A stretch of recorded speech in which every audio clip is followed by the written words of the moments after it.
Ant-Man marks the end of Phase 2 of Marvel's Cinematic Universe, and it's been riddled with controversy for a while now. It's been in the making for a good 8 years now, but the recent replacement of directors and rewriting of the script had everyone in a rage. But this review isn't going to take any of that into account. This is the movie that was made, so I'll review it the way it is, and it's pretty good for a Marvel movie at least. All the characters besides the villain are surprisingly given a lot to work with.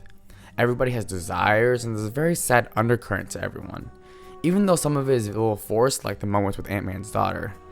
Ant-Man stars Paul Rudd as a titular character, and he pulls it off pretty well. Paul Rudd exudes this quiet charm that makes him really likable and relatable. Michael Douglas plays Hank Pym, the original Ant-Man, and he brings a great layered performance to what otherwise could have been a very generic mentor role. He has problems with his daughter and his ambitions.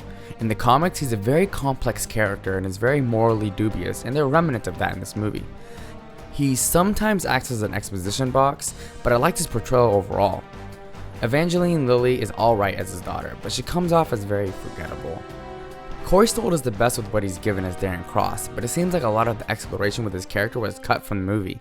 There does seem to be something extremely interesting with Cross's relationship to Pym and his psychological well-being, but in true Marvel fashion, those were cut in favor of the hero. Because of this, it does feel like a very standard Marvel origin story. It almost resembles the original Iron Man down to the plot points. A man makes an amazing technological breakthrough, and his once partner turns on him to take the power for himself. However, it does add a small twist on the formula because it's like an origin story after the original story has already happened, because it's more of a passing of the torch. It also has a very similar tone and structure to Iron Man. Very sparse with the action, but still very fast-paced and entertaining. Even though there aren't many action scenes, what is given is really creative and out of the box, especially the scenes when he shrinks down. However, the pacing and tone is really weird and wildly uneven. The first few minutes is a massive exposition dump. It seems very much like a hodgepodge of unrelated scenes. After it gets past that and enters the second act when the heist starts, that's when it comes much smoother. However, despite that, the editing is really strange.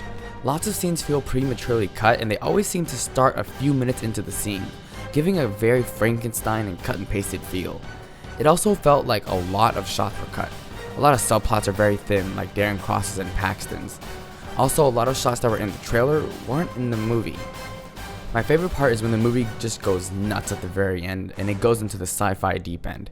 It gets really weird and artsy, and it's very reminiscent of something like 2001: A Space Odyssey, Lucy, or Tree of Life.